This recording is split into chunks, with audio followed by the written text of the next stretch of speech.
Madam నమస్తే. నమస్తే madam, Johnny master case చూసాము. వెంటనే ఒక కేసు ఫైల్ అయిన వెంటనే ఒక వితిన్ 1 డేలోనే అరెస్ట్ చేయడం జరిగింది. అలానే ఇప్పుడు హర్ష సాయి పైన కేసు ఫైల్ అయితే అతను అబ్స్కాండ్లో ఉన్నాడు ఫ్యామిలీతో సహా. అతన్ని పట్టుకోవటానికి కూడా నార్సింగ్ పోలీసులు ఒక ప్రత్యేక బృందాన్ని ఏర్పాటు చేశారనేది అయితే తెలుస్తోంది. ఏ క్షణంలో అయినా అరెస్ట్ అయ్యే ఛాన్స్ కూడా ఉంది.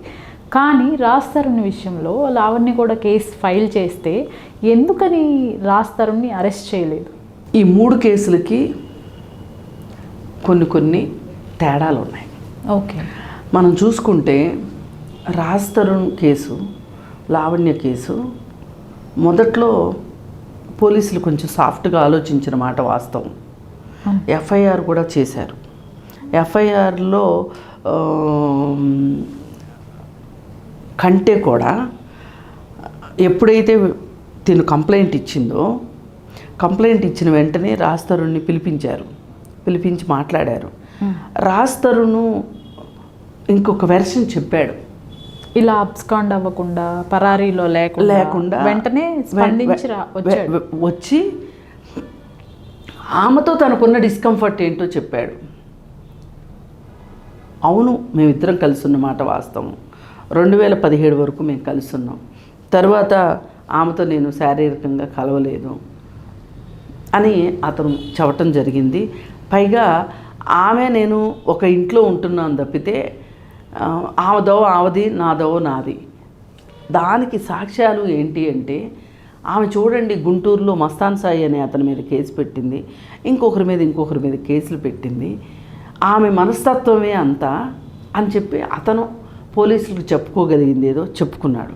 ఓకే, చెప్పుకున్నప్పుడు పోలీసులు కూడా ఏం చేశారు అంటే, ఇప్పుడు గుంటూరు ఏ పోలీస్ స్టేషన్లో కేసు పెట్టారు, ఎంతండి క్షణాలు చాలు కదా తెలుసుకోవటానికి. తెలుసుకున్న తర్వాత వాళ్ళు కొంచెం స్పీడ్ తగ్గించారు. కానీ స్పీడ్ తగ్గించి అయినప్పటికీ ఈమె ఇచ్చిన ఆధారాల వల్ల కావచ్చు, లేకపోతే ఇంకోటి కావచ్చు, ఈవిడ మీడియా ముందు ఈవిడ చేస్తున్న హడావుడికి కావచ్చు, ఏది ఏమైనా పోలీసులు కూడా ఎఫ్ఐఆర్ చేశారు. ఈలోపు అతను హైకోర్టు నుంచి యాంటిసిపేటరీ బెయిల్ తెచ్చుకున్నాడు. అతనికి యాంటిసిపేటరీ బెయిల్ ఎందుకు ఇచ్చారు? మామూలుగా అయితే ఇవ్వరు. ఎందుకు ఇచ్చారంటే, గుంటూరు కేసు ఏదైతే ఉందో మస్తాన్ సాయి మీద ఈవిడ పెట్టిన కేసు, ఆ కేసు ఆధారంగా ఈవిడ ఎప్పుడు ఇదే ప్రాక్టీస్ చేస్తుంది అనేది కోర్టు నమ్మి అతనికి బెయిల్ ఇచ్చింది. మరి మొదటే పోలీస్ స్టేషన్కి వెళ్ళినప్పుడు కూడా అరెస్ట్ చేయొచ్చు కదా. నిజానికి ఎందుకు చేయలేదు అంటే, ఆ రోజు అతను ఇచ్చిన సమాధానాలకి వాళ్ళు సంతృప్తి చెందారు. సరే మిమ్మల్ని మళ్ళీ పిలుస్తాము అన్నారు.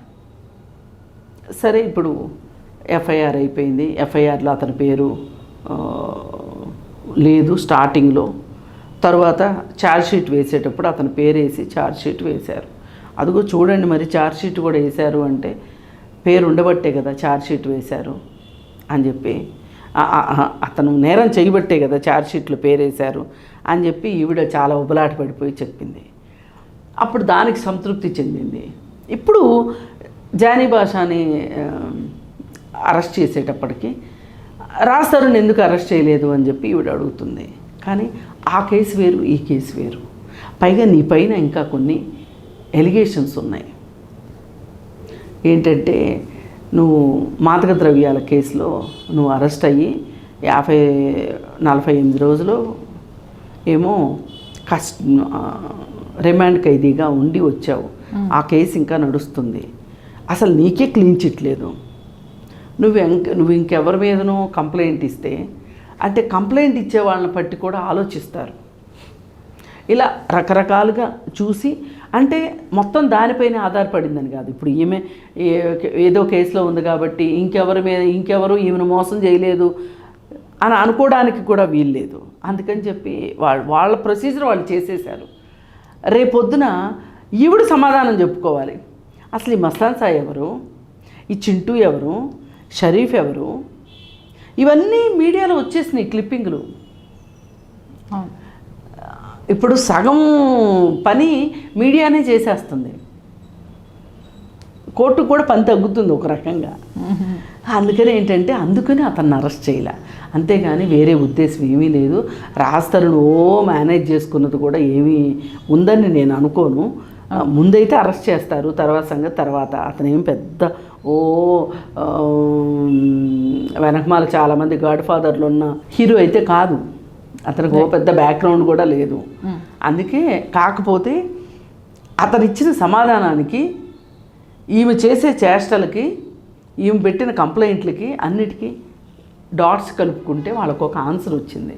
సరే వాళ్ళు ఏమనుకున్నారంటే ఛార్జ్షీట్ చేసేసి కోర్టులో పడేసామనుకోండి, వాళ్ళు సావాళ్ళు చేస్తారు, మనకెందుకు వదిలిచ్చేసుకుందాము అనుకున్నారు. అంతేగాని వేరే ఏమీ లేదు. ఇకపోతే హర్షసాయి కేసు, ఇది ఇప్పుడు అతను దొరకాలి. ఈలోపే చాలా మెటీరియల్ సోషల్ మీడియాలోకి వచ్చేసింది. ఆవిడ కరెక్ట్ కాదని, లేదు ఇతనే కరెక్ట్ కాదని, ఇలా రకరకాల విషయాలు వచ్చేసినాయి. ఏది వచ్చినా సరే చట్టం ప్రకారం శిక్షించబడాలి అంటే ఖచ్చితంగా శిక్షించబడాల్సిందే, న్యాయానికి న్యాయం జరగాల్సిందే. Right madam, thank you.